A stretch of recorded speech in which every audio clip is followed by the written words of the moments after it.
Team India pace bowler Mohammed సిరాజ్కు అంతర్జాతీయ cricket మండలి భారీ షాక్ ఇచ్చింది. అతడి మ్యాచ్ ఫీజులో 15% కోత విధించింది. ఐసీసీ ప్రవర్తన నియమావళిని ఉల్లంఘించినందుకుగాను ఈ మేర జరిమానా వేసింది. అంతేకాదు సిరాజ్ ఖాతాలో ఓ డీమెరిట్ పాయింట్ కూడా జతచేసింది. లార్డ్స్ టెస్టులో ఇంగ్లాండ్ రెండో ఇన్నింగ్స్లో సిరాజ్ ఇంగ్లీష్ జట్టు ఓపెనర్ బెన్ డకెట్తో పాటు వన్డౌన్ బ్యాటర్ ఓలీ పోప్ రూపంలో 2 కీలక వికెట్లు కూల్చి టీమిండియాకు బ్రేక్ ఇచ్చాడు. అయితే డకెట్ను అవుట్ చేసిన సమయంలో సిరాజ్ సంబరాన్ని పట్టలేక అత్యుత్సాహం ప్రదర్శించాడు. డకెట్ భుజాన్ని రాసుకుంటూ వెళ్తూ వైల్డ్గా సెలబ్రేట్ చేసుకున్నాడు.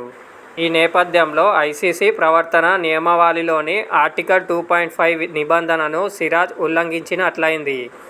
అంతర్జాతీయ క్రికెట్ మ్యాచ్లో ఓ బ్యాటర్ అవుట్ అయినప్పుడు వారిని రెచ్చగొట్టే విధంగా వ్యాఖ్యలు చేయడం, వారితో అనుచిత రీతిలో ప్రవర్తించడం నేరం. ఇందుకు ప్రతిగా అత్యుత్సాహం ప్రదర్శించిన బౌలర్కు తగిన శిక్ష పడుతుంది.